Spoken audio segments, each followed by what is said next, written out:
민수는 딸의 집 앞에 서서 잠시 망설였습니다.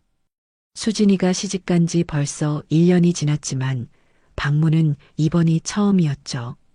그의 마음은 여전히 무거웠습니다. 수진이의 청각장애와 경도 지적장애는 어릴 때부터 그를 걱정하게 했으니까요. 수진은 보청기의 도움으로 대화가 가능했지만 복잡한 상황에서 의사소통에 어려움을 겪곤 했습니다. 그래도 수진의 맑은 눈빛은 언제나 민수에게 위안이 되었어요. 초인종을 누르자 한참 후에야 문이 열렸습니다. 아버지, 수진이 나타났습니다. 그녀의 목소리는 청각장애가 있는 사람 특유의 억양이 있었지만 또렷했어요. 민수는 딸을 꼭 안아주었습니다. 수진의 마른 몸이 느껴지자 가슴이 아팠어요. 우리 딸 잘 지냈니? 수진은 고개를 끄덕였지만 그 눈빛에는 뭔가 숨기는 듯한 기색이 역력했습니다. 들어오세요. 시어머니께서도 기다리고 계세요. 민수는 천천히 집 안으로 들어섰습니다. 정갈하게 꾸며진 거실이 눈에 들어왔어요. 가족 사진 몇 장이 벽에 걸려 있었죠. 수진이와 남편 민준의 결혼식 사진이었습니다. 민수는 잠시 그 사진을 바라보았습니다. 민준의 미소가 어딘가 어색하게 느껴졌지만 그냥 지나쳤어요. 아이고, 드디어 오셨네요. 강숙이 부엌에서 나왔습니다. 60 초반의 나이에도 여전히 단정한 모습이었죠. 그녀는 민수를 반갑게 맞이했습니다. 하지만 민수의 눈에는 그 미소가 입술에만 머무는 것처럼 느껴졌어요. 오랜만입니다. 잘 지내셨죠? 네, 덕분에요. 수진이가 많이 도와주고 있답니다. 비록 의사소통이 좀 불편해도 열심히 해요. 민수는 그 말에 살짝 눈살을 찌푸렸습니다. 강숙의 말투에 진심이 느껴지지 않았어요. 하지만 표면적으로는 아무 말도 하지 않았습니다. 수진아, 아버님께 차 한 잔 드려라. 강숙의 말에 수진은 서둘러 부엌으로 향했습니다. 민수는 딸의 뒷모습을 바라보았어요. 예전의 활기찬 모습은 찾아볼 수 없었죠. 마치 무언가에 억눌린 듯한 느낌이었습니다. 딸이 많이 좋아 보이지 않는데요? 강숙은 미소를 지으며 대답했습니다. 아이고, 괜찮아요. 요즘 약을 좀 바꿨더니 적응 중인가 봐요. 곧 나아질 거예요. 민수는 고개를 끄덕였지만 마음속으로는 의문이 들었습니다. 약이라니 무슨 약을 먹고 있는 건가요? 이런저런 우울증 약이랑 안정제 같은 거요. 의사가 처방해 준 거니까 걱정 마세요. 민수는 더 묻지 않았지만 그의 내면에서는 경고등이 켜지기 시작했어요. 수진이 우울증 약이나 안정제를 복용해야 할 이유가 없었습니다.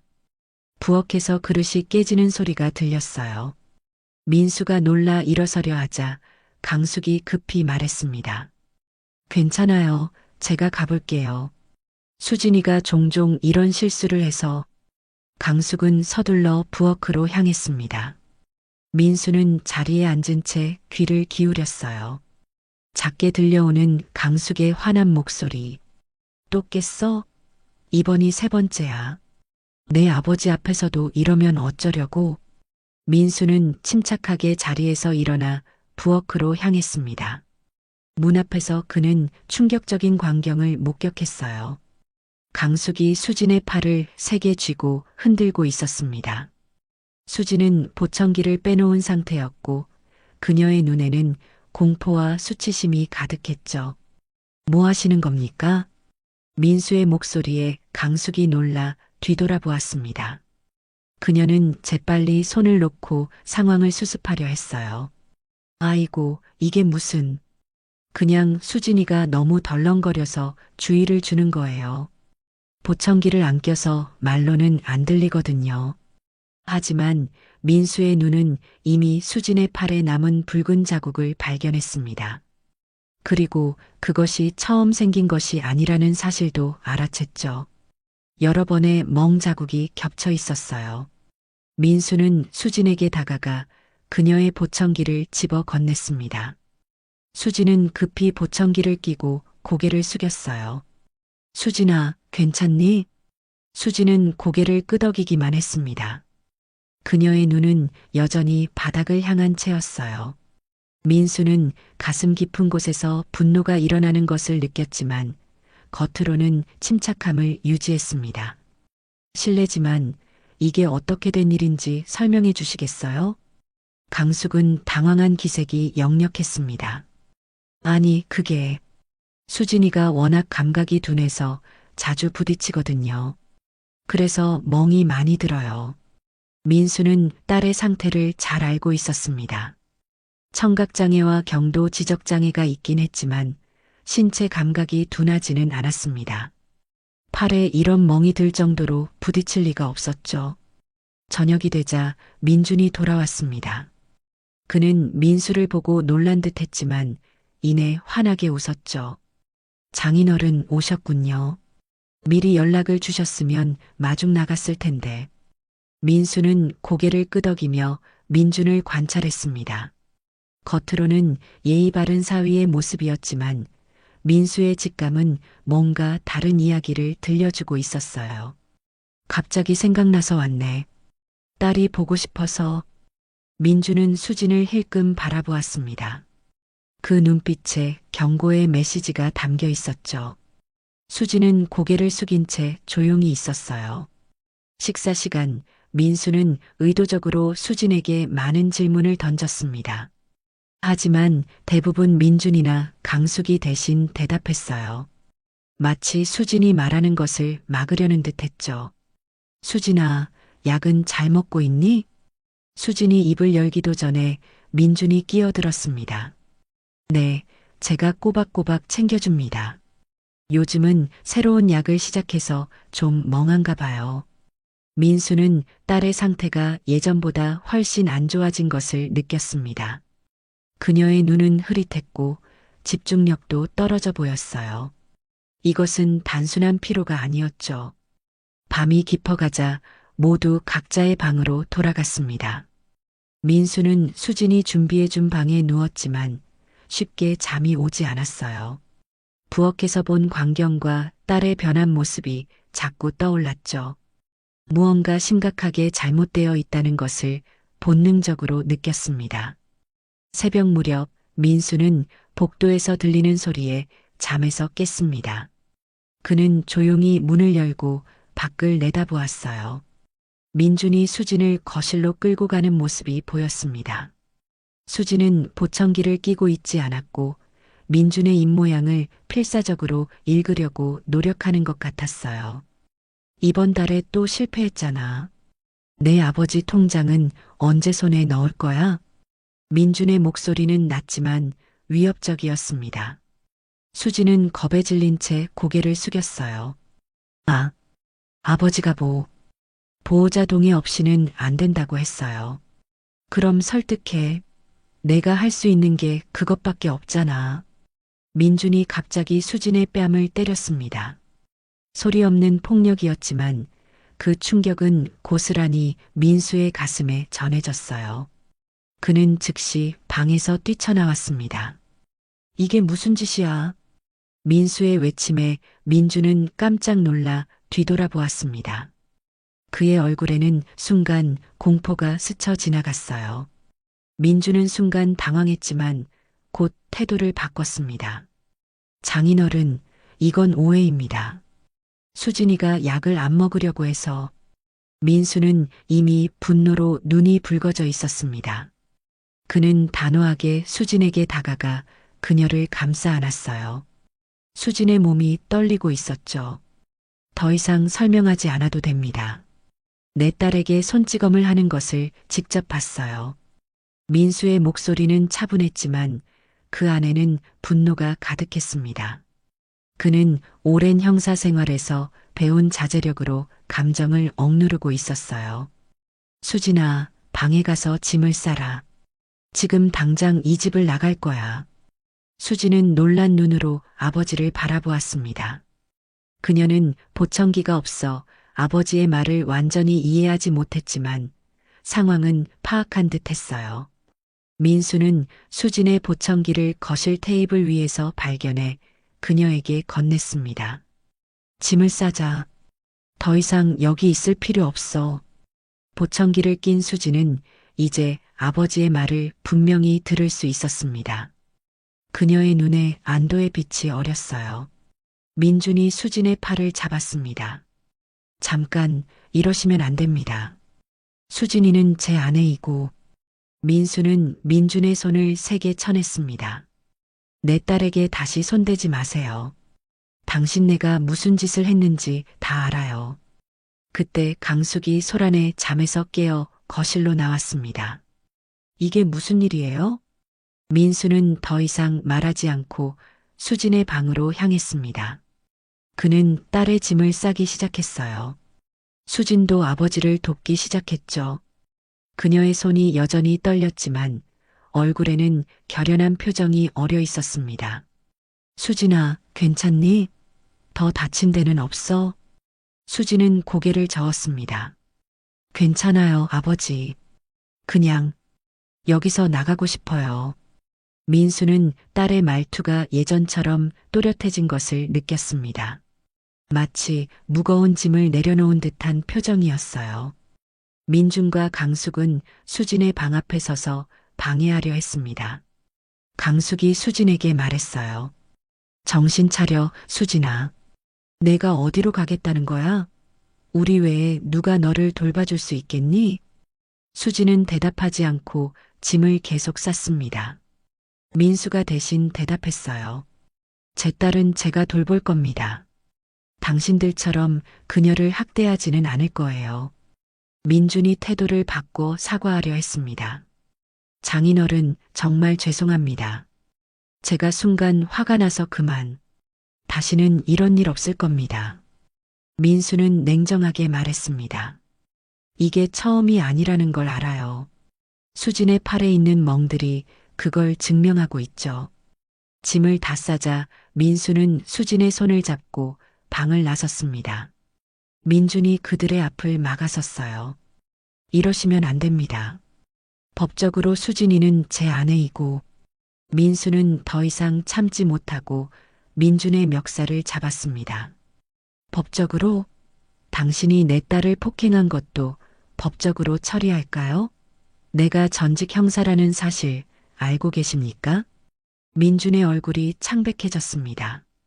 그는 민수가 평범한 공무원인 줄로만 알았지 형사였다는 사실은 몰랐죠. 형사라고요? 민수는 민준을 밀어내고 수진과 함께 현관으로 향했습니다. 강숙이 마지막으로 그들을 막아섰어요. 잠깐만요. 수진이가 가져간 물건들 다 우리가 사준 거예요. 내려놓고 가세요. 민수는 차갑게 대답했습니다. 좋습니다. 다 두고 갈게요. 우리 딸만 데려가겠습니다. 수진은 가방을 내려놓고 아버지의 손만 꼭 잡았습니다.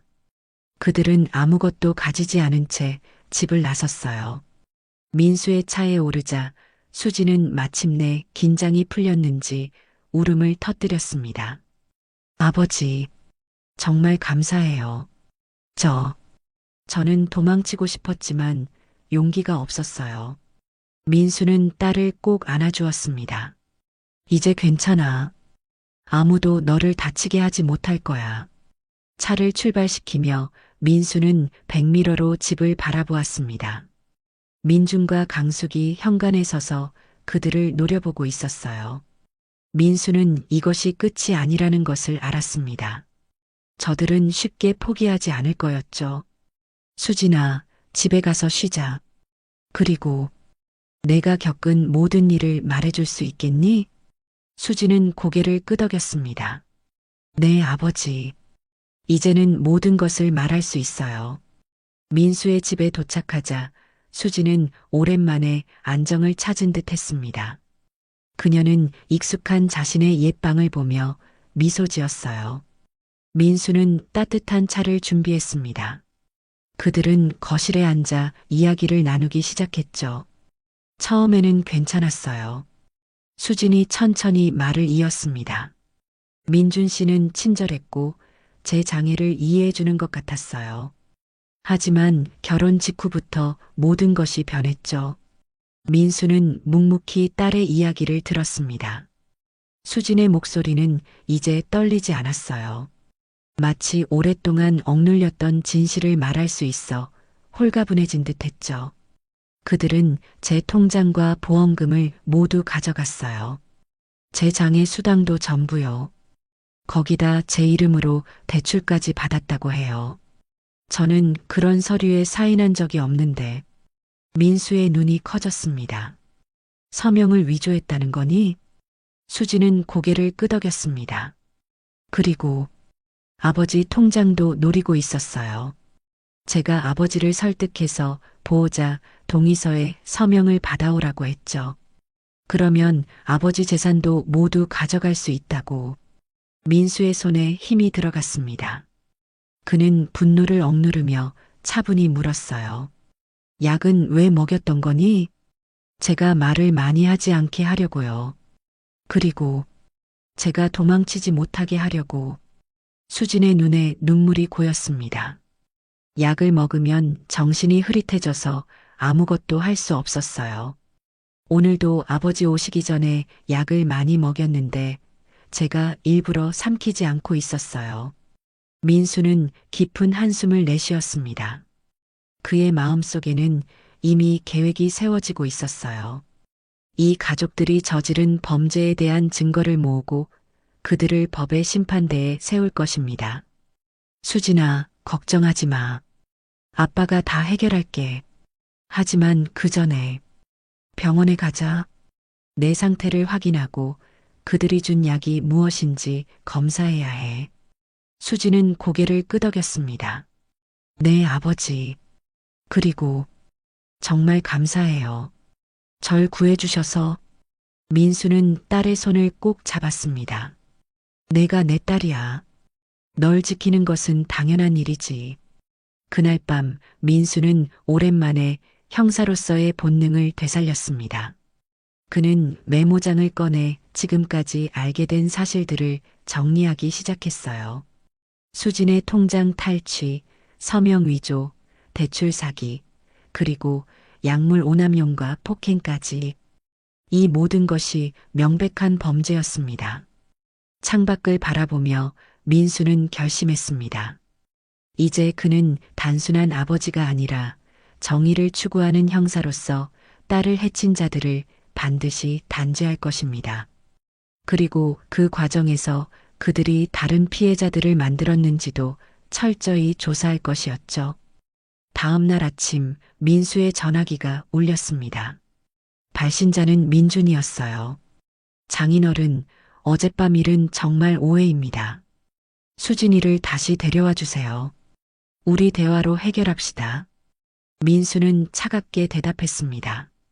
더 이상 대화할 것 없습니다. 곧 만나게 될 겁니다. 법정에서요. 전화를 끄는 민수는 수진에게 미소 지었습니다.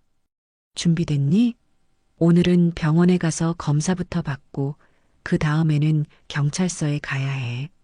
수진은 긴장한 표정이었지만 결연히 고개를 끄덕였습니다. 네, 아버지. 이제 더 이상 숨지 않을 거예요. 아침 일찍 민수와 수진은 병원으로 향했습니다. 민수는 오래된 지인인 김 원장을 만나기 위해 대학병원을 찾았어요. 그는 형사 시절 자주 의뢰했던 의사였죠. 민수 씨, 오랜만입니다. 갑자기 연락이 와서 놀랐어요. 김 원장은 민수를 반갑게 맞이했습니다. 그의 시선이 수진에게 향했어요. 이분이 수진 씨군요. 상황은 대략 전화로 들었습니다. 정밀 검사부터 시작해 볼까요? 수진은 불안한 듯 했지만 아버지를 믿고 고개를 끄덕였습니다. 그녀는 검사실로 안내되었고 민수는 김 원장과 사무실에 남았어요. 실례지만 수진 씨가 복용했던 약을 가져오셨나요? 민수는 작은 봉지를 꺼내 건넸습니다. 수진이가 몰래 숨겨둔 것들입니다. 정확히 어떤 약인지 알고 싶어요. 김 원장은 봉지를 받아 안의 알약들을 살펴보았습니다. 그의 표정이 점점 심각해졌어요. 이건 강력한 항정신성 약물입니다. 정신분열증이나 심각한 조현병 환자에게 처방하는 약이죠. 그리고 이것은 그는 다른 약을 집어들었습니다. 진정제입니다. 매우 강한 종류고요. 이런 약들을 함께 복용하면 의식이 흐려지고 판단력이 크게 저하됩니다. 민수의 얼굴이 굳어졌습니다. 처방전 없이는 구할 수 없는 약들 아닌가요? 김 원장은 고개를 끄덕였습니다. 네, 맞습니다. 불법으로 구한 것이 아니라면 의사의 처방이 필요합니다. 누군가 의사를 매수했거나 불법 경로로 약을 구한 거군요. 김 원장은 한숨을 내쉬었습니다. 아마도요. 이런 약들을 청각장애와 경도지적장애만 있는 사람에게 투약하는 것은 의학적으로 전혀 맞지 않습니다. 명백한 약물 오남용이에요. 민수는 주먹을 꽉 쥐었다 폈습니다. 그의 분노는 점점 커지고 있었지만 지금은 감정을 자제하고 증거를 모아야 할 때였어요. 이 약들이 장기간 수진이의 건강에 영향을 줄 수 있을까요?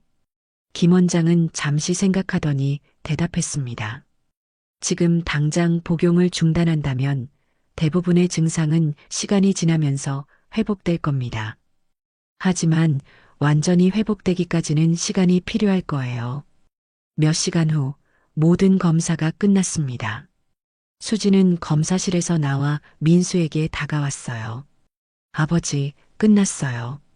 의사 선생님이 제 상태는 곧 좋아질 거래요. 민수는 딸의 손을 꼭 잡았습니다. 다행이구나. 이제 경찰서에 가야 해. 준비됐니? 수지는 잠시 망설이다가 고개를 끄덕였습니다. 네. 하지만 무서워요. 걱정 마. 아빠가 옆에 있잖니. 경찰서에 도착한 민수는 오래된 동료인 정 형사를 만났습니다. 그는 민수가 은퇴하기 전에 함께 일했던 후배였어요. 선배님, 이렇게 뵙게 될 줄은 몰랐습니다.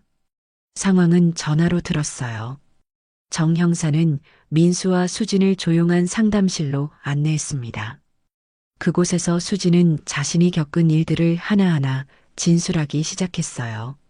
민수는 딸의 옆에서 그녀의 손을 꼭 잡고 있었습니다. 그들은 제 통장을 모두 가져갔어요.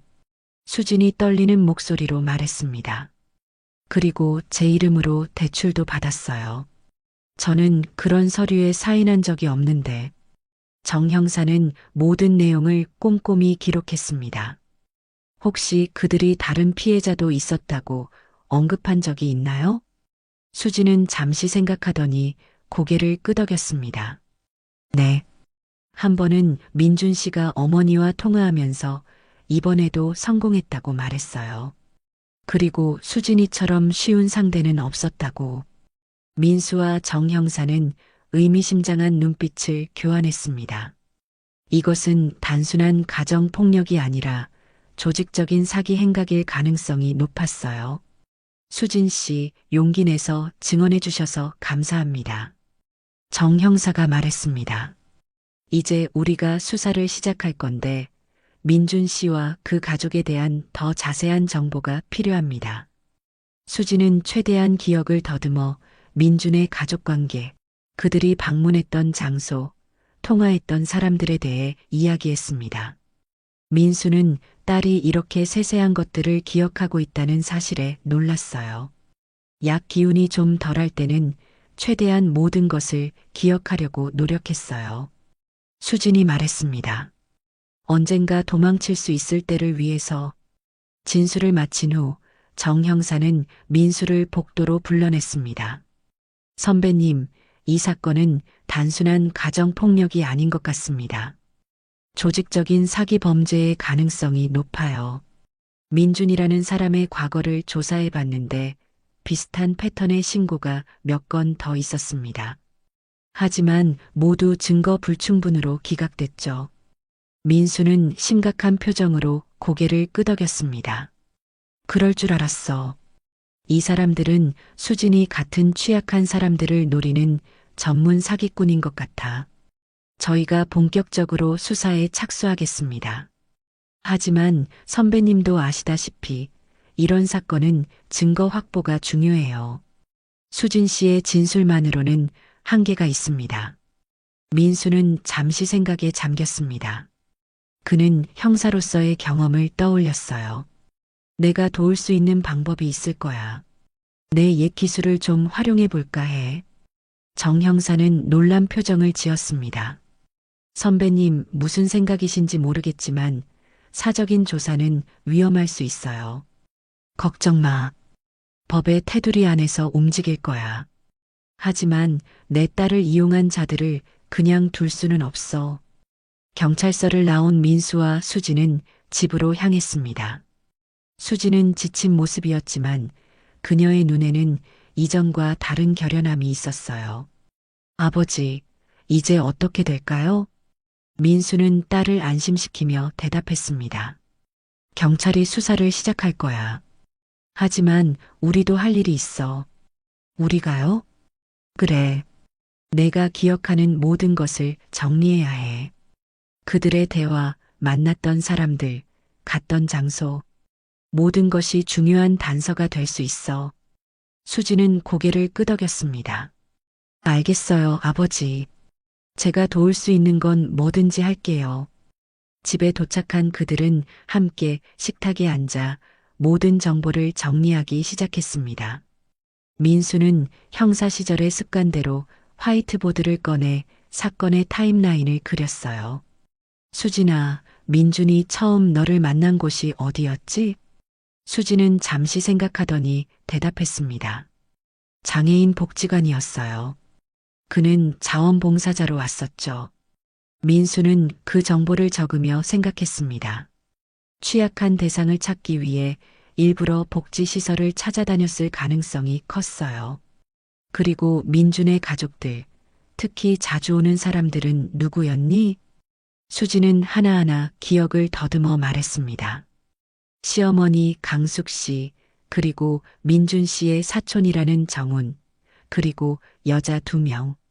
이름은 기억나지 않지만 모두 비슷한 나이였어요. 30대 중반에서 40대 초반. 민수는 모든 정보를 꼼꼼히 적었습니다. 그의 머릿속에서는 이미 수사 계획이 세워지고 있었어요. 아, 그리고 기억나는 게 있어요. 수진이 갑자기 말했습니다. 한 번은 그들이 제가 잠들었다고 생각하고 이야기를 나눴는데 다음 목표라는 말을 했어요. 그리고 복지관에서 좋은 대상을 찾았다고. 민수의 눈이 커졌습니다. 다음 피해자를 노리고 있었던 거구나. 그날 밤 민수는 잠들지 못했습니다. 그는 계속해서 사건의 퍼즐을 맞추려 했어요. 민준과 그의 가족이 어떻게 사기를 치는지, 어떤 방식으로 피해자를 선택하는지, 그리고 그들의 네트워크가 얼마나 큰지 파악해야 했습니다. 다음 날 아침 민수는 일찍 일어나 한 가지 결심을 했어요. 그는 직접 민준의 집을 감시하기로 했습니다. 물론 이것은 위험한 일이었지만 경찰의 공식적인 수사만으로는 한계가 있다는 것을 그는 잘 알고 있었죠. 수진아, 오늘 나는 좀 나갔다 올게. 너는 집에서 쉬고 있어. 수진은 걱정스러운 표정으로 물었습니다. 어디 가세요, 아버지? 민수는 딸을 안심시키기 위해 미소 지었습니다. 그냥 몇 가지 확인할 것이 있어. 걱정하지 마. 민수는 오래된 카메라와 녹음기를 챙겼습니다. 형사 시절 자주 사용하던 장비들이었어요. 그는 차를 타고 민준의 집 근처로 향했습니다. 멀리서 감시하기 좋은 위치를 찾아 자리를 잡았죠. 몇 시간이 지나자 민준의 집에서 움직임이 보였습니다. 강숙과 낯선 남자 2명이 함께 나왔어요. 민수는 재빨리 카메라를 꺼내 그들의 모습을 촬영했습니다. 그들은 차를 타고 어딘가로 향했고 민수는 조심스럽게 그들을 따라갔죠. 그들의 목적지는 놀랍게도 다른 장애인 복지시설이었습니다. 민수는 차 안에서 그들을 지켜보았어요. 강숙과 한 남자는 안으로 들어갔고 다른 한 명은 차에서 대기했습니다. 약 1시간 후 강숙은 젊은 여성과 함께 나왔습니다. 그 여성은 지체 장애가 있어 보였어요. 그들은 친근하게 이야기를 나누며 차에 탔고 함께 떠났습니다. 민수는 그 광경을 보며 가슴이 무거워졌습니다. 그의 예상대로 그들은 이미 다음 피해자를 물색하고 있었어요. 재빨리 그는 정 형사에게 전화를 걸었습니다. 정 형사, 나야. 지금 강숙과 그녀의 일당이 새로운 피해자를 노리고 있어. 장소는 해바라기 장애인 복지센터. 당장 조치가 필요해. 전화를 끊은 민수는 계속해서 그들을 미행했습니다. 그들은 그 여성을 카페로 데려갔고 민수는 멀리서 지켜보았어요. 잠시 후 민준도 그 카페에 합류했습니다. 민수는 그들의 모습을 계속해서 촬영하며 증거를 모았죠. 민수의 마음은 더욱 단단해졌습니다. 그는 이 사기꾼들이 더 이상 무고한 피해자를 만들지 못하도록 할 것입니다. 그리고 그 과정에서 딸이 겪은 고통에 대한 정의도 실현될 것이었죠. 카페에서 나온 민준과 강숙, 그리고 낯선 여성은 근처 주택가로 향했습니다. 민수는 조심스럽게 그들을 미행했어요. 그들이 멈춘 곳은 깔끔한 외관의 2층 주택이었습니다. 민수는 차에서 내려 주변을 살피며 접근했어요. 창문을 통해 안을 들여다보니 민준과 강숙, 그리고 앞서 본 낯선 남자들과 여성들이 모여 있었습니다. 그들은 화기애애한 분위기 속에서 이야기를 나누고 있었어요.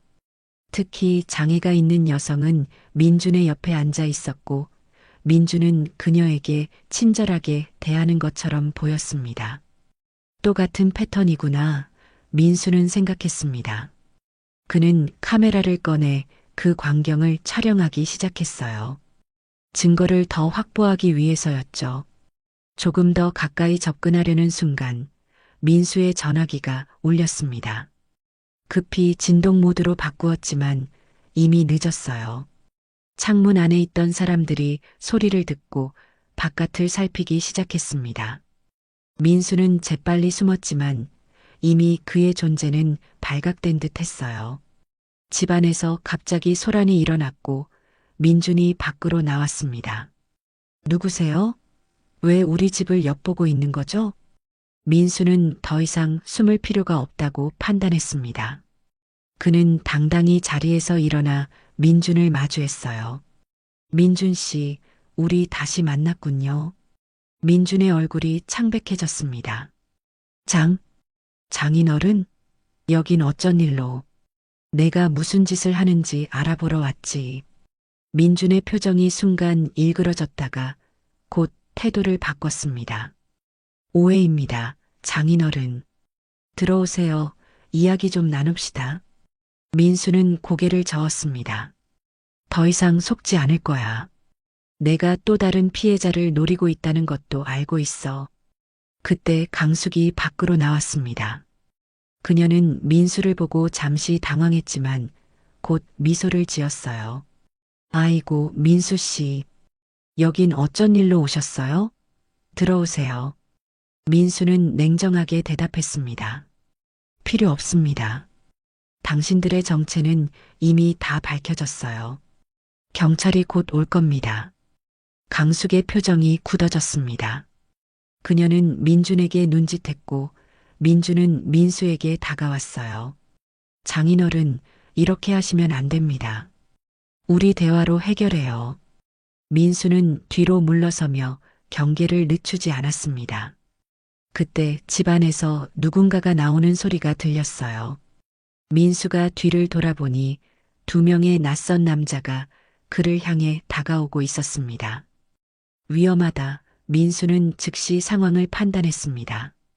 그는 재빨리 자신의 차로 향했어요. 하지만 너무 늦었습니다. 남자들이 이미 그의 앞을 가로막았죠. 어르신, 왜 이러세요? 그냥 들어가서 이야기나 하시죠. 민수는 침착하게 대답했습니다. 난 경찰에 이미 연락했어. 너희들이 하는 짓은 다 알고 있다고. 그 말에 민준과 강숙의 얼굴이 굳어졌습니다. 민준이 낮은 목소리로 말했어요. 그를 안으로 데려가. 민수는 형사 시절의 경험을 살려 재빨리 대응했습니다. 그는 갑자기 지갑을 꺼내 바닥에 떨어뜨렸어요. 남자들이 순간 그것을 바라보는 사이 민수는 재빨리 한 명의 다리를 걷어찼습니다. 남자가 비틀거리자 민수는 틈을 타달리기 시작했어요. 잡아. 민준의 외침이 들렸지만 민수는 이미 골목을 빠져나가고 있었습니다. 민수는 가까운 편의점으로 달려갔습니다. 그곳에는 CCTV가 있었고 사람들도 많았기 때문에 안전했어요. 그는 숨을 고르며 정 형사에게 전화를 걸었습니다. 정 형사, 나 지금 위급 상황이야. 민준이네 일당을 발견했는데 그들이 나를 추격하고 있어. 위치는? 전화를 끊은 민수는 창밖을 살폈습니다. 민준과 그의 일당은 주변을 둘러보고 있었지만 아직 그를 발견하지 못한 듯 했어요. 민수는 이 기회에 더 많은 정보를 얻기로 결심했습니다. 그는 편의점 점원에게 다가가 물었어요. 저기, 혹시 저 2층 주택에 사는 사람들 알아요? 점원은 고개를 저었습니다. 글쎄요, 잘 모르겠는데요. 한 달 전쯤에 이사 왔다고 들었어요. 자주 사람들이 드나드는 것 같던데.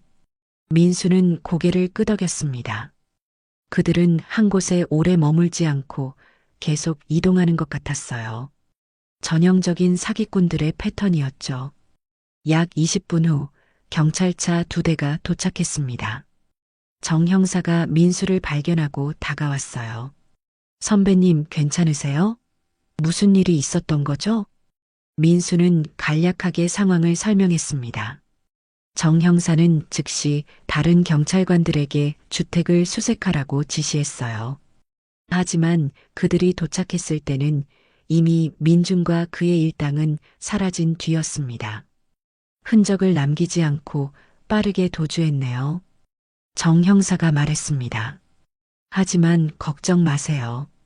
선배님이 찍으신 사진과 목격담으로 수사를 진행할 수 있습니다.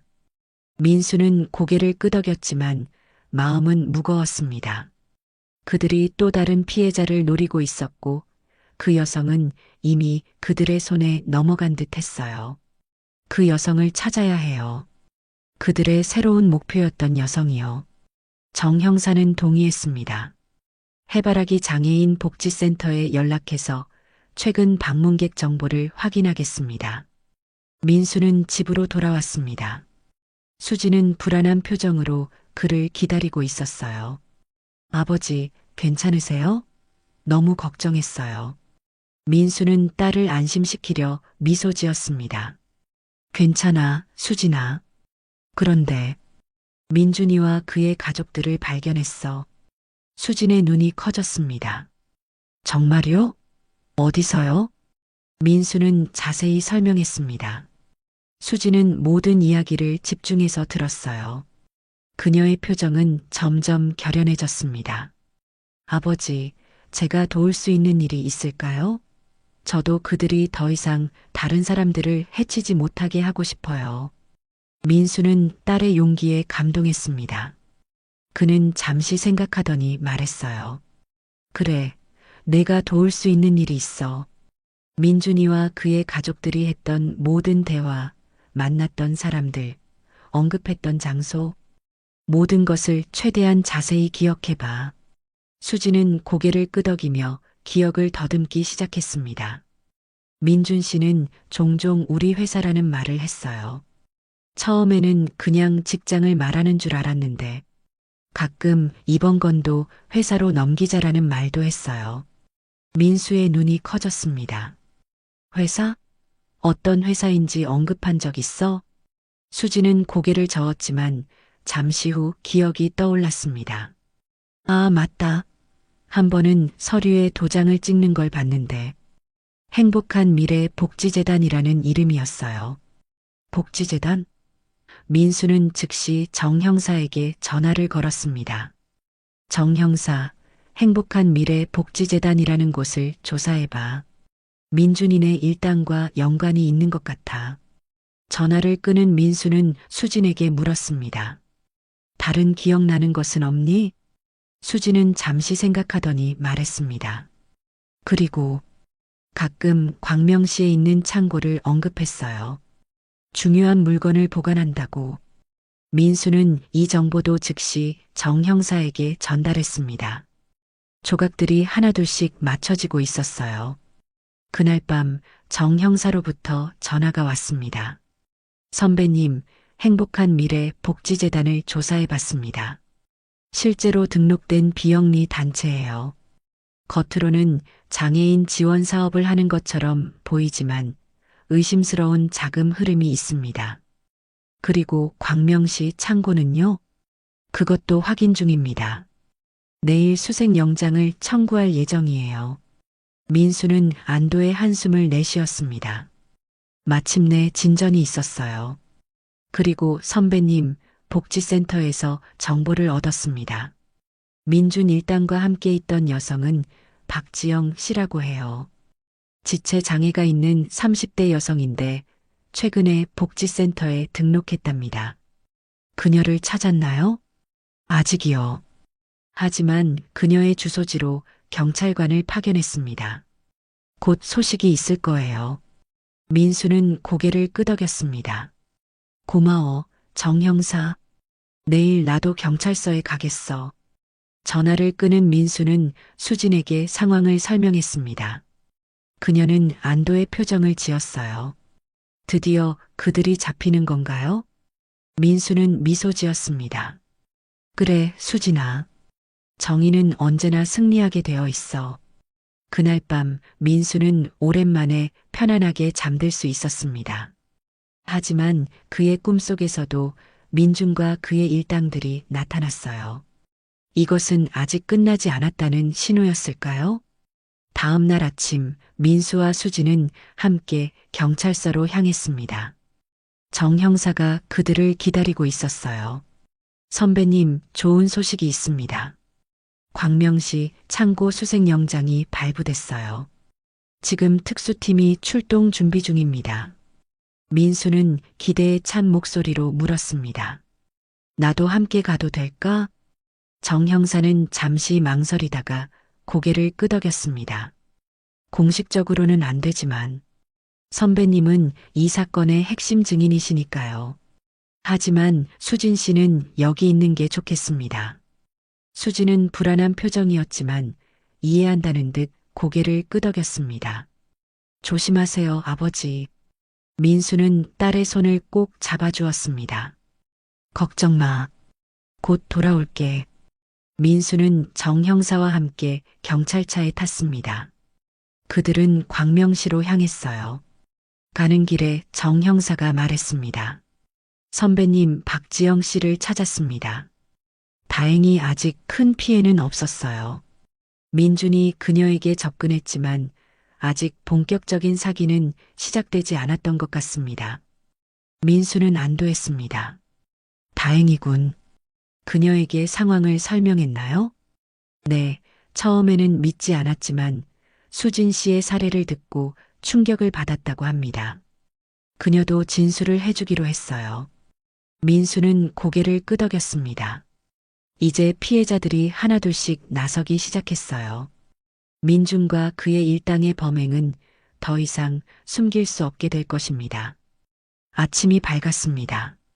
민수는 거의 밤을 새우다시피 하며 경계를 늦추지 않았어요. 수진이 일어나 거실로 나왔을 때 그는 피곤한 표정으로 창밖을 바라보고 있었습니다. 아버지, 밤새 안 주무셨어요? 민수는 딸을 향해 미소 지었습니다. 조금 잤어. 걱정하지 마. 수진은 아버지의 상태를 걱정스럽게 바라보았습니다. 그녀는 부엌으로 가서 차를 준비하기 시작했어요. 보청기를 끼고 있었지만 그녀의 동작은 여전히 조심스러웠습니다. 민준의 집에서 겪었던 트라우마가 아직 남아있는 듯 했어요. 오늘이 중요한 날이죠? 수진이 차를 건네며 물었습니다. 민수는 고개를 끄덕였습니다. 그래, 경찰이 행복한 미래 복지재단을 급습할 거야. 거기서 모든 범죄의 증거와 관련자들을 체포할 수 있을 거야. 저도 가요. 민수는 놀라서 수진을 바라보았습니다. 무슨 소리야? 너무 위험해. 수진의 눈빛이 달라졌습니다. 그녀의 목소리는 평소보다 더 단호했어요. 아버지, 저는 피해자예요. 그리고 증인이기도 해요. 제가 직접 가서 그들이 체포되는 모습을 봐야 해요. 그래야 이 악몽이 정말 끝났다고 느낄 수 있을 것 같아요. 민수는 딸의 결연한 표정을 보며 갈등했습니다. 한편으로는 수진을 위험에서 멀리 두고 싶었지만 다른 한편으로는 그녀의 용기와 의지를 존중하고 싶었어요. 정말 괜찮겠니? 수진은 고개를 끄덕였습니다. 네, 아버지. 저는 더 이상 그들에게 약한 모습을 보이고 싶지 않아요. 제 인생을 다시 찾고 싶어요. 민수는 잠시 생각한 후 고개를 끄덕였습니다. 좋아. 하지만 항상 내 옆에 있어야 해. 그리고 경찰의 지시에 따라야 해. 약속할게요, 아버지. 민수는 정 형사에게 전화를 걸어 상황을 설명했습니다. 처음에 정 형사는 반대했지만 결국 조건부로 동의했어요. 수지는 현장에 가지만 안전한 거리에서 지켜보기만 하는 것으로 합의했습니다. 오후 2시 민수와 수지는 경찰 에스코트와 함께 행복한 미래 복지재단 사무실 근처에 도착했습니다. 그곳은 서울 강남의 한 오피스 빌딩 10층이었어요. 겉으로 보기에는 평범한 사무실이었지만 그 안에서는 수많은 범죄가 계획되고 있었죠. 여기서 기다리세요. 정 형사가 말했습니다. 우리가 상황을 확인한 후 신호를 보내면 그때 들어오시면 됩니다. 민수와 수지는 건너편 카페에서 기다렸습니다. 그들은 창문을 통해 빌딩 입구를 지켜보았어요. 경찰 차량 몇 대가 주변에 배치되어 있었지만 겉으로는 평범한 차량처럼 보였습니다. 긴장되네요. 수진이 떨리는 목소리로 말했습니다. 민수는 딸의 손을 잡아주었습니다. 괜찮아. 모든 게 잘 될 거야. 3시 정각 정 형사의 지휘 아래 특수팀이 빌딩으로 들어갔습니다. 민수의 심장이 빠르게 뛰었어요. 이제 모든 것이 결정될 순간이었습니다.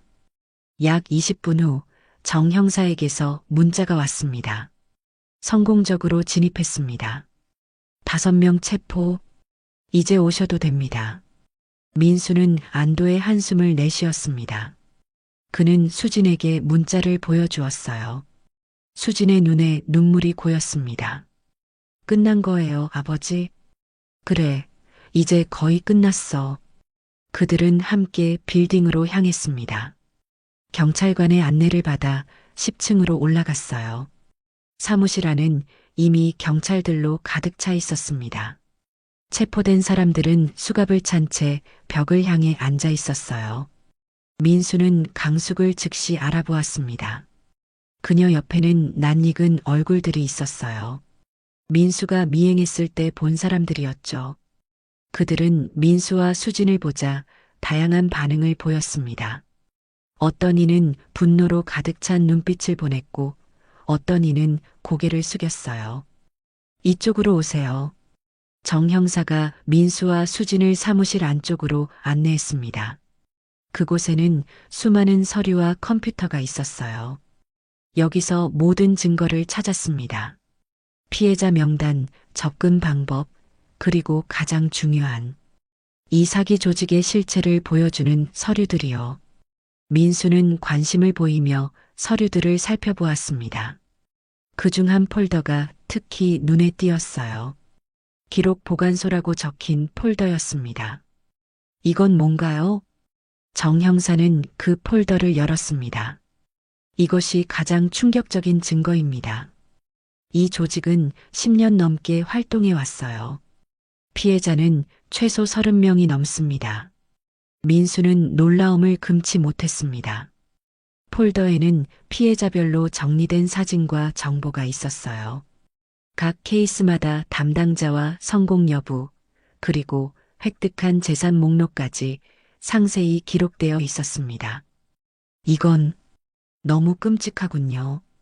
민수가 말했습니다. 수지는 그 서류들을 보며 충격을 받은 듯 했습니다. 그녀는 자신의 이름이 적힌 페이지를 발견했어요. 담당자는 민준이었고 상태는 진행 중으로 표시되어 있었습니다. 민수는 딸을 안아주었습니다. 이제 괜찮아. 그들은 더 이상 너를 해칠 수 없어. 정 형사가 다가와 말했습니다. 이 증거들로 그들은 오랫동안 감옥에 있게 될 겁니다. 사기, 감금, 약물 오남용, 폭행, 그리고 일부는 살인 미수까지. 혐의가 너무 많아요. 민수는 안도했지만 동시에 뭔가 빠진 느낌이 들었습니다. 정 형사, 이 조직의 우두머리는 누구인가요? 정 형사는 잠시 망설이다가 대답했습니다. 그건 아직 확인 중입니다. 체포된 이들은 모두 중간 관리자급이에요. 실제 우두머리는 다른 곳에 있을 가능성이 높습니다. 민수는 실망했지만 지금까지의 성과만으로도 충분히 의미가 있었어요. 그는 체포된 사람들을 바라보았습니다. 강숙은 여전히 당당한 표정이었지만 다른 이들은 이미 패배를 인정한 듯 했어요. 민수는 강숙에게 다가갔습니다. 이제 모든 게 끝났습니다. 강숙 씨. 강숙은 비웃듯이 웃었습니다. 끝났다고요? 천만에요. 이건 시작에 불과해요. 그 말에 민수는 불안함을 느꼈습니다. 강숙의 자신감 있는 태도가 이상했어요. 무슨 뜻이죠? 강숙은 더 이상 말하지 않고 고개를 돌렸습니다. 민수는 정 형사에게 눈짓하며 강숙의 이상한 태도를 알렸어요. 정 형사도 의아해하며 다른 경찰관들에게 더 철저한 검색을 지시했습니다. 그들은 사무실 구석구석을 샅샅이 뒤지기 시작했어요. 민수는 수진과 함께 복도로 나왔습니다. 그는 딸에게 물었어요. 수진아, 혹시 민준이나 강숙이 다른 장소에 대해 언급한 적 있니? 또 다른 사무실이나 집 같은 곳? 수진은 잠시 생각하더니 대답했습니다. 글쎄요. 한 번은 본부라는 말을 들은 것 같아요. 하지만 어디인지는 말하지 않았어요. 민수는 그 정보를 정 형사에게 전달했습니다. 그들이 대화하는 동안 한 경찰관이 급히 다가왔어요. 형사님, 숨겨진 금고를 발견했습니다. 모두가 경찰관을 따라 사무실 안쪽으로 갔습니다. 책장 뒤에 숨겨진 작은 금고가 있었어요. 전문가가 호출되어 금고를 열었습니다. 금고 안에는 USB 드라이브 하나와 여러 장의 사진, 그리고 비밀 계좌 정보가 들어 있었어요. 정 형사는 즉시 USB를 컴퓨터에 연결했습니다. 그 안에는 충격적인 내용이 있었습니다. 이 조직의 실제 구조와 주요 멤버들의 정보, 그리고 가장 중요한 우두머리의 이름이 있었어요. 이게 누구죠? 민수가 화면에 나타난 이름을 가리키며 물었습니다. 정 형사의 표정이 굳어졌습니다. 정성호. 그는 유명한 사업가입니다. 여러 자선재단을 운영하고 있죠. 민수는 놀랐습니다. 자선재단이요? 그가 이런 사기 조직을 이끌고 있다고요? 정 형사는 고개를 끄덕였습니다. 겉으로는 자선 활동을 하면서 뒤에서는 이런 조직을 운영했던 거죠. 완벽한 위장이었습니다. 이 발견으로 수사는 새로운 국면을 맞이했습니다. 정 형사는 즉시 본부에 연락해 정성호의 체포영장을 신청했어요. 선배님, 이제 돌아가시는 게 좋겠습니다. 여기서부터는 우리가 처리할게요. 정성호를 체포하는 것은 더 큰 규모의 작전이 필요합니다. 민수는 이해한다는 듯 고개를 끄덕였습니다. 그는 수진의 손을 잡고 사무실을 나섰어요. 엘리베이터에 탄 그들은 서로를 바라보았습니다. 이제 정말 끝이 보이네요, 아버지. 민수는 미소 지었습니다. 그래, 수진아. 곧 모든 게 끝날 거야. 하지만 그들이 빌딩을 나오는 순간 예상치 못한 일이 벌어졌습니다. 검은색 세단 한 대가 갑자기 그들 앞에 멈춰 섰고 2명의 남자가 내렸어요. 민수 씨? 한 남자가 물었습니다. 민수는 경계하며 대답했습니다. 네, 그런데요. 정성호 회장님께서 만나고 싶어 하십니다. 민수는 수진을 자신의 뒤로 숨겼습니다. 죄송합니다만 저는 그분을 만날 생각이 없습니다. 남자들이 한 발짝 다가왔습니다. 회장님께서는 꼭 만나셔야 한다고 하셨습니다. 특히 수진 씨와 함께요. 민수는 분노를 느꼈습니다.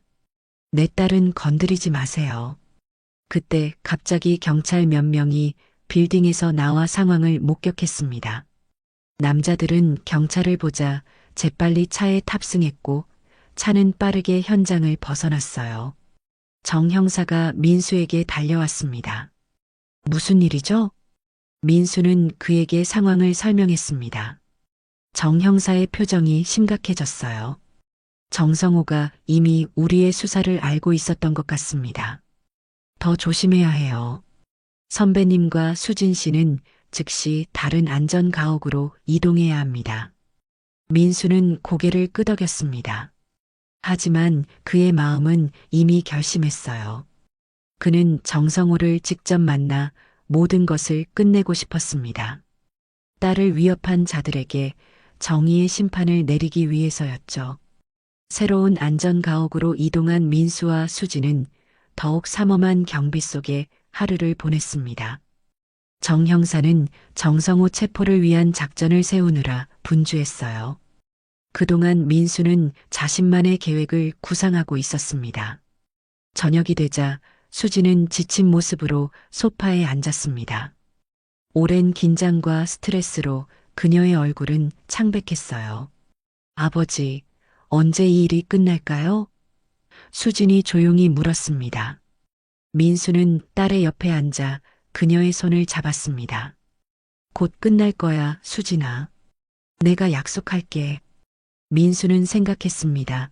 정성호는 권력과 돈이 있어. 그는 빠져나갈 방법을 찾을 수도 있어. 내가 직접 그를 만나서 모든 증거를 확보하면 그는 절대 도망칠 수 없을 거야. 그날 밤 수진이 잠든 후 민수는 조용히 방을 나왔습니다. 그는 경비를 맡은 경찰관에게 다가갔어요.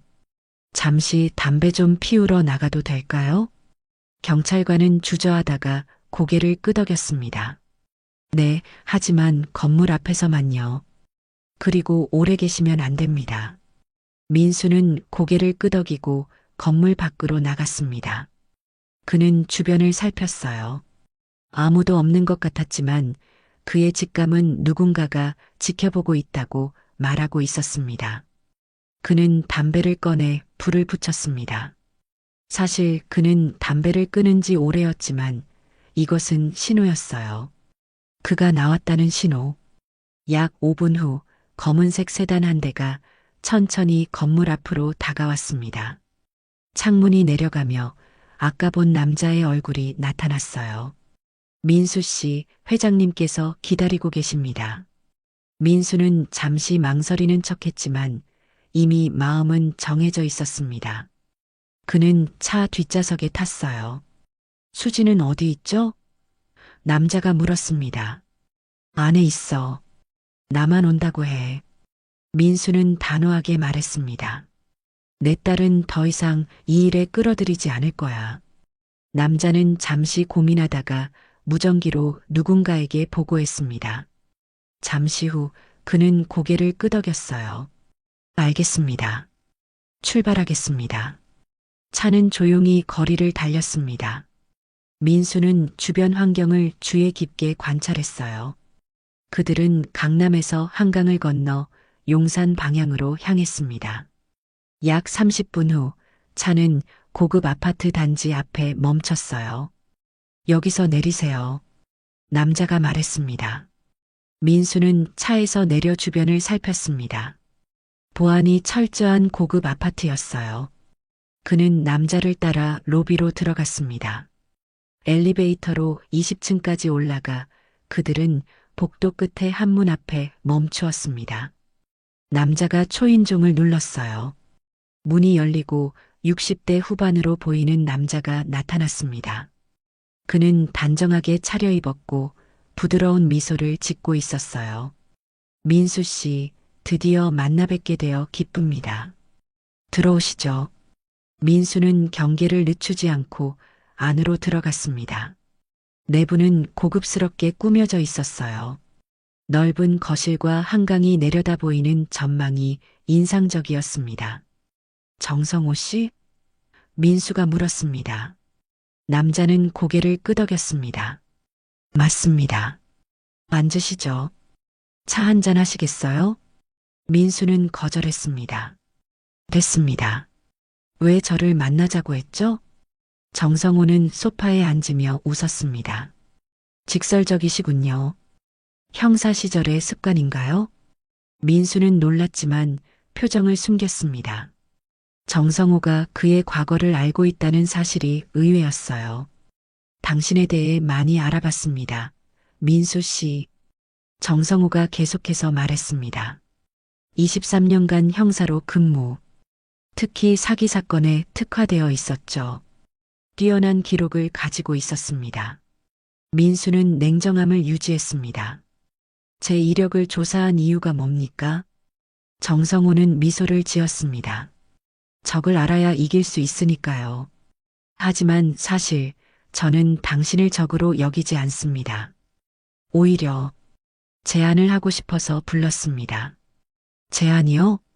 네. 당신의 능력은 매우 인상적입니다. 우리 조직에는 당신 같은 사람이 필요해요.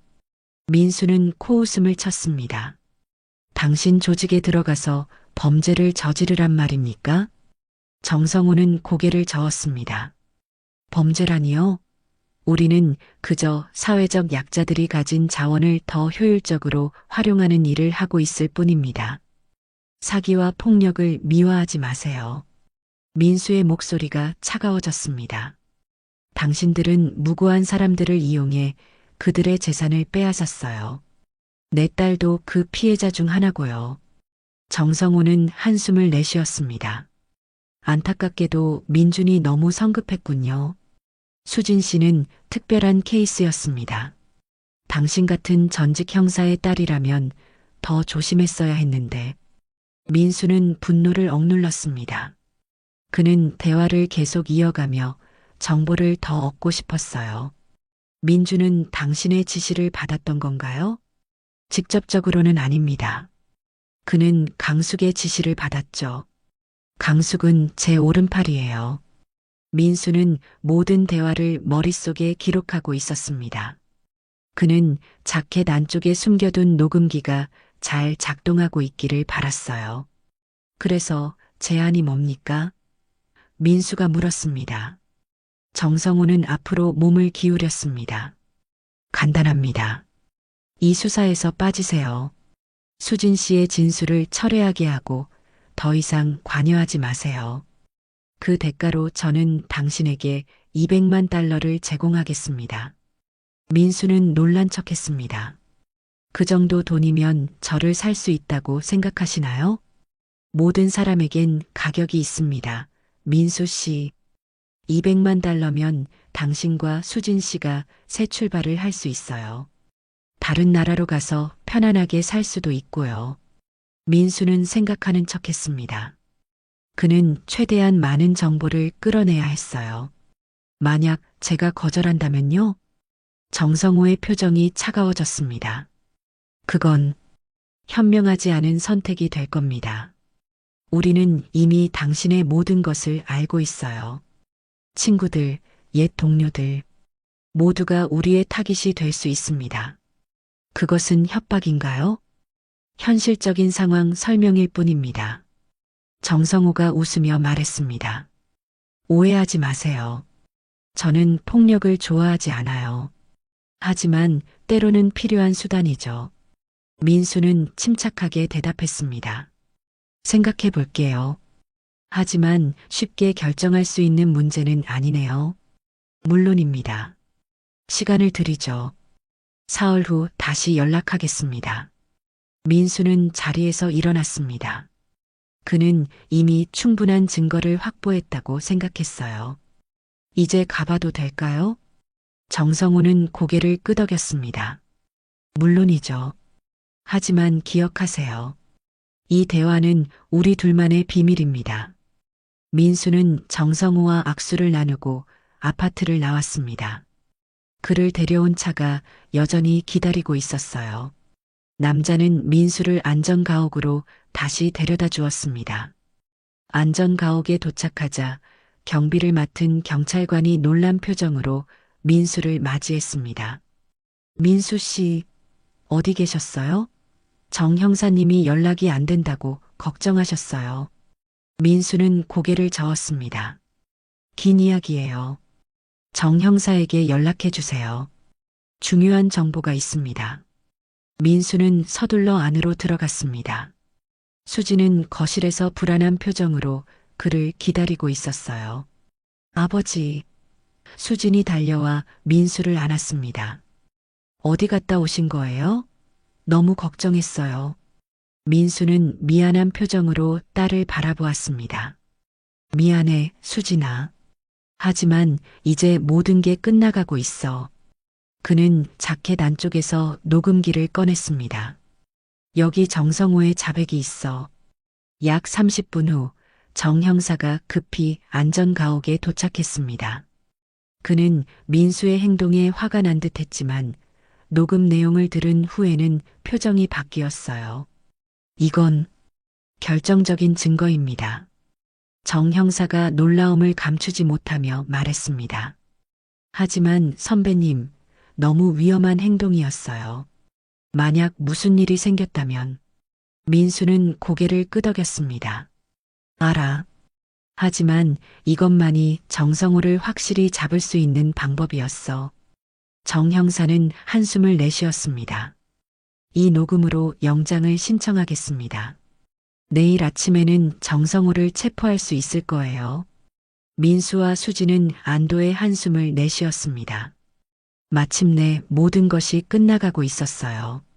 다음 날 아침 6시 특수팀이 정성호의 아파트를 급습했습니다. 하지만 그들이 발견한 것은 빈 아파트뿐이었어요. 정성호는 이미 도주한 후였습니다. 정 형사는 실망과 분노를 감추지 못했습니다. 어떻게 알았을까요? 우리는 완벽하게 비밀리에 작전을 준비했는데 민수는 깊은 생각에 잠겼습니다. 그때 수진이 조용히 말했어요. 아버지, 혹시 도청이 있었던 건 아닐까요? 민수는 딸의 말에 번쩍 정신이 들었습니다. 그는 자신의 옷과 소지품을 모두 확인하기 시작했어요. 그리고 마침내 자켓 안쪽 주머니에서 작은 도청 장치를 발견했습니다. 이런, 민수의 얼굴이 굳어졌습니다. 정성호가 내 옷에 도청기를 심었어.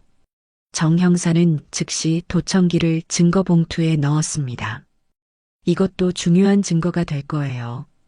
이제 정성호는 국제 수배 명단에 오를 겁니다. 민수는 안타까움을 느꼈지만 동시에 희망도 있었습니다. 비록 정성호는 도주했지만 그의 조직은 무너졌고 대부분의 공범들은 체포되었어요. 그리고 무엇보다 중요한 것은 수진이 이제 안전하다는 사실이었습니다. 이제 어떻게 되는 거죠? 수진이 물었습니다. 정 형사가 대답했습니다. 우리는 계속해서 정성호를 쫓을 거예요. 그리고 선배님과 수진 씨는 당분간 보호 프로그램에 들어가시는 게 좋겠습니다. 민수는 수진을 바라보았습니다. 괜찮을 거야, 수진아. 우리는 함께 이겨낼 거야. 수지는 아버지의 손을 꼭 잡았습니다. 그녀의 눈에는 더 이상 두려움이 없었어요. 대신 용기와 희망이 빛나고 있었습니다. 정 형사가 떠난 후 민수와 수지는 잠시 둘만의 시간을 가졌습니다. 민수는 창밖을 바라보며 말했어요. 미안하다, 수진아. 내가 더 빨리 알아차렸어야 했는데. 수지는 고개를 저었습니다. 아니에요, 아버지. 아버지 덕분에 저는 구원받았어요. 그리고 다른 피해자들도 더 이상 고통받지 않게 됐죠. 민수는 딸을 꼭 안아주었습니다. 그의 눈에 눈물이 고였어요. 이제 우리는 새로 시작할 거야. 함께. 수지는 미소 지었습니다. 네, 아버지. 함께요. 그날 밤 민수는 오랜만에 편안한 마음으로 잠자리에 들었습니다. 비록 정성호는 아직 잡히지 않았지만 그는 언젠가 반드시 정의의 심판을 받게 될 것입니다. 그리고 그때까지 민수는 딸을 지키고 새로운 삶을 시작할 것이었어요. 3개월이 지났습니다. 민수와 수지는 보호 프로그램을 통해 지방의 작은 도시로 거처를 옮겼어요. 새로운 집은 조용한 주택가에 위치해 있었고 그들은 조금씩 평화로운 일상을 되찾아가고 있었습니다. 민수는 마당의 나무 의자에 앉아 신문을 읽고 있었습니다. 정성호에 관한 기사를 찾고 있었지만 아직 그의 행방에 대한 소식은 없었어요. 대신 행복한 미래 복지재단의 관계자들이 모두 구속되었다는 기사가 눈에 띄었습니다. 아버지, 차 가져왔어요. 수진이 2잔의 차를 들고 마당으로 나왔습니다. 그녀의 모습은 과거와 많이 달라졌어요. 더 이상 움츠러들고 불안해하는 모습이 아니라 자신감 넘치는 젊은 여성으로 변해 있었습니다. 약물의 영향에서 완전히 벗어난 그녀는 이제 눈빛도 또렷해졌고 말투도 더 또렷해졌어요. 고마워, 수진아. 민수는 차를 받아들며 딸을 바라보았습니다. 매일매일 그녀가 회복되는 모습을 보는 것은 큰 기쁨이었어요. 오늘 복지센터에 지원서 냈어요. 수진이 의자에 앉으며 말했습니다. 민수는 놀라움을 감추지 못했습니다. 정말? 어떤 일을 하게 되는 거니? 사무보조로 시작해요. 제 경험을 살려서 다른 장애인분들을 돕고 싶어요. 특히 사기나 학대의 징후를 알아차릴 수 있게요. 민수는 가슴이 뭉클해졌습니다. 딸이 자신의 아픈 경험을 딛고 다른 사람들을 돕기 위해 나서는 모습이 자랑스러웠어요. 정말 훌륭하구나, 수진아. 아버지 덕분이에요. 수진이 미소 지었습니다. 아버지가 저를 구해주셨으니까요. 민수는 고개를 저었습니다. 아니야. 내가 용기를 내서 진실을 말한 덕분이지. 그때 민수의 전화기가 울렸습니다. 발신자는 정 형사였어요. 여보세요, 정 형사? 선배님, 좋은 소식이 있습니다. 정성호의 행방을 찾았어요. 민수는 순간 숨을 멈췄습니다. 어디서요? 태국에서 발견됐습니다. 현지 경찰과 인터폴이 공조해서 체포했어요. 현재 한국으로 송환 절차 중입니다. 민수는 안도의 한숨을 내쉬었습니다. 정말 다행이군요. 수사는 잘 진행되고 있나요? 네, 체포된 공범들이 모두 자백했어요. 증거도 충분하고요. 이제 정성호만 송환되면 모든 재판이 시작될 겁니다. 민수는 기쁜 소식을 수진에게 전했습니다. 수진의 눈에 눈물이 고였어요. 드디어 끝나는 건가요, 아버지? 그래, 이제 정말 끝이 보이는구나. 그날 저녁 뉴스에서 정성호의 체포 소식이 보도되었습니다. 그의 모습이 화면에 나타났을 때 민수는 잠시 과거를 회상했어요. 그날 밤 정성호의 아파트에서 그와 대면했던 순간 위험했지만 결국 그 용기가 많은 피해자들에게 정의를 가져다 주었습니다. 다음 날 민수와 수지는 서울로 돌아갔습니다. 정 형사가 그들을 경찰서로 불렀기 때문이었어요. 정 형사는 사무실에서 그들을 반갑게 맞이했습니다. 선배님, 수진 씨, 정말 건강해 보이시네요. 민수는 웃으며 고개를 끄덕였습니다. 덕분에 평화롭게 지냈어요. 우리를 부른 이유가 뭔가요? 정 형사는 서류한 뭉치를 내밀었습니다. 이게 바로 정성호의 조직에 대한 모든 정보입니다. 그들이 지난 15년간 저지른 모든 범죄의 증거가 담겨 있어요. 민수는 서류를 훑어보았습니다. 피해자는 총 52명. 그들이 갈취한 재산은 수백억 원에 달했어요. 이 중에서 수진 씨의 증언이 가장 중요했습니다. 정 형사가 말했습니다. 그녀의 용기가 다른 피해자들에게도 용기를 주었어요. 수지는 부끄러운 듯 고개를 숙였지만 그녀의 얼굴에는 자부심이 어려 있었습니다. 그리고 선배님도 마찬가지입니다. 선배님의 경험과 지혜가 없었다면 우리는 정성호를 체포하지 못했을 거예요. 민수는 겸손하게 고개를 저었습니다. 그저 아버지로서 할 일을 했을 뿐이에요. 정 형사는 미소 지었습니다. 이제 한 가지 더 남았습니다. 내일 정성호가 한국에 도착합니다. 그리고 그는 선배님과 수진 씨를 만나고 싶어 합니다. 민수와 수진은 놀란 표정으로 서로를 바라보았습니다. 정 형사가 재빨리 덧붙였어요. 물론 안전한 환경에서 변호사와 경찰이 함께 있을 겁니다. 만약 원치 않으시면 거절하셔도 돼요. 민수는 수진의 눈을 바라보았습니다. 어떻게 생각해, 수진아? 수진은 잠시 생각하더니 결연한 표정으로 말했습니다. 저는 가고 싶어요. 그에게 제가 이제 그들에게 더 이상 두려움을 느끼지 않는다는 것을 보여주고 싶어요. 민수는 딸의 용기에 감동했습니다. 좋아, 우리 함께 가자. 다음 날 민수와 수지는 경찰서의 특별조사실에서 정성호를 마주했습니다. 그는 수갑을 찬 채 의자에 앉아 있었어요. 한때 당당하던 그의 모습은 사라지고 지친 노인의 모습만 남아 있었습니다. 민수 씨, 수진 씨, 또 만나게 되네요. 정성호가 쓴웃음을 지으며 말했습니다. 민수는 차가운 표정으로 그를 바라보았습니다. 우리를 만나고 싶다고 했다면서요. 무슨 할 말이 있습니까? 정성호는 한숨을 내쉬었습니다. 사과하고 싶었어요. 민수는 그의 말을 믿지 않았습니다. 사과요? 당신이 저지른 모든 일을 생각하면 사과가 무슨 의미가 있을까요? 정성호는 고개를 끄덕였습니다. 알아요. 제 사과가 아무런 의미가 없다는 것도요. 하지만 제가 왜 이런 일을 시작했는지 설명하고 싶었어요. 수진이 조용히 말했습니다. 들어볼게요. 정성호는 놀란 듯 수진을 바라보았습니다. 그녀의 달라진 모습에 잠시 말을 잊은 듯 했어요. 저도 한때는 평범한 사람이었어요. 정성호가 말을 이었습니다. 가족도 있었고 정직하게 일했죠. 하지만 제 딸이 장애를 갖게 되었고 저는 그녀를 돌볼 만한 돈이 부족했어요.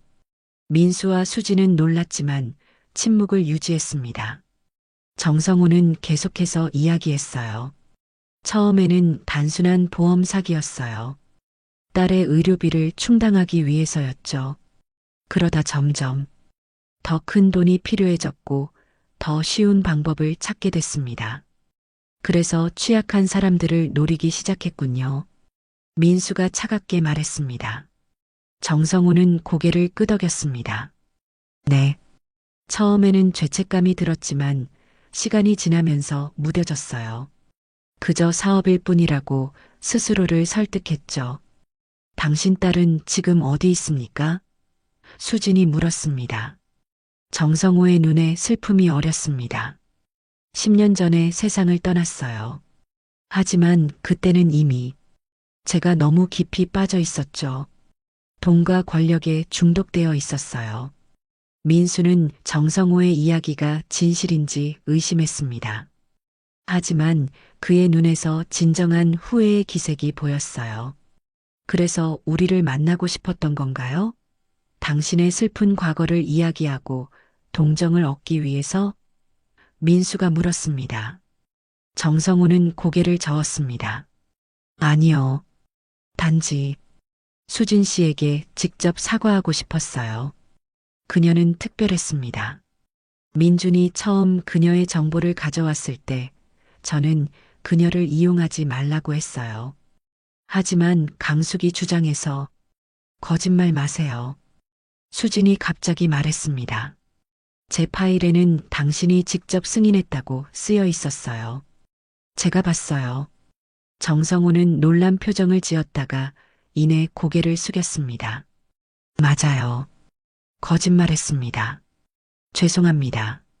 민수는 자리에서 일어났습니다.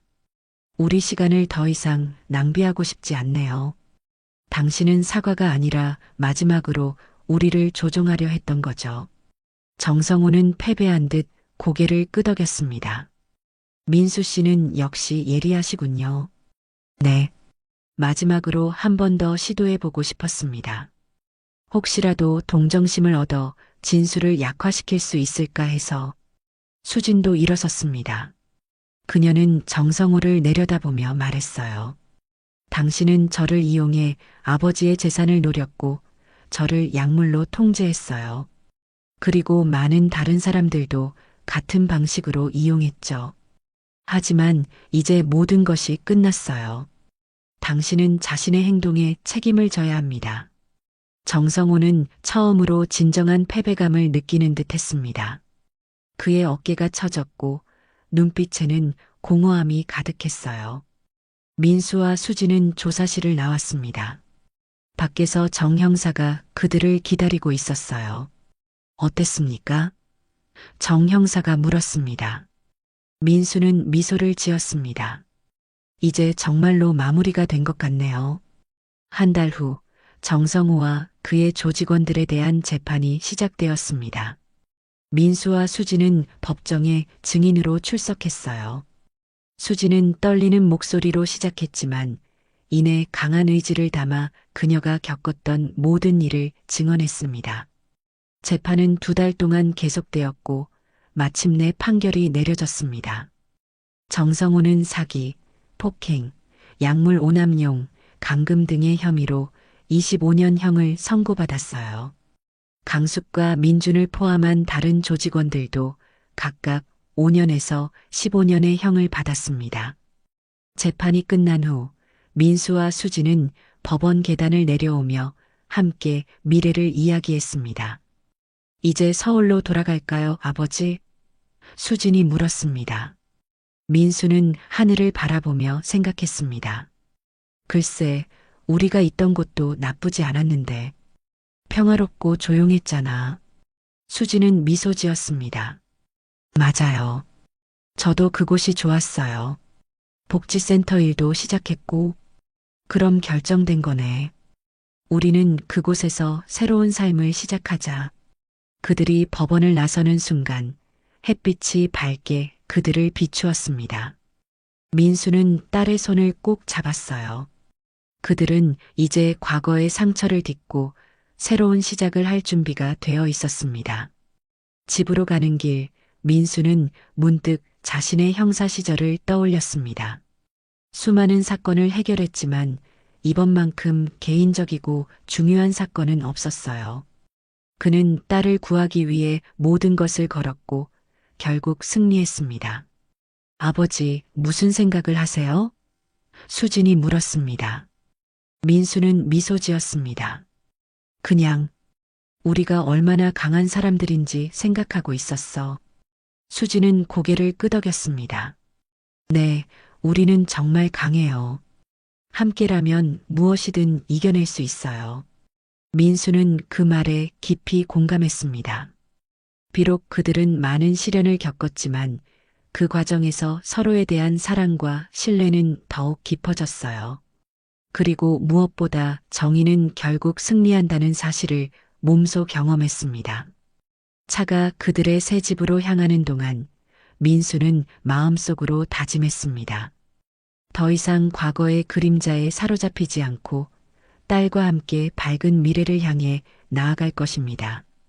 그리고 그의 경험과 지식을 활용해 다른 사람들, 특히 수진처럼 취약한 사람들을 돕는데 헌신할 것이었어요.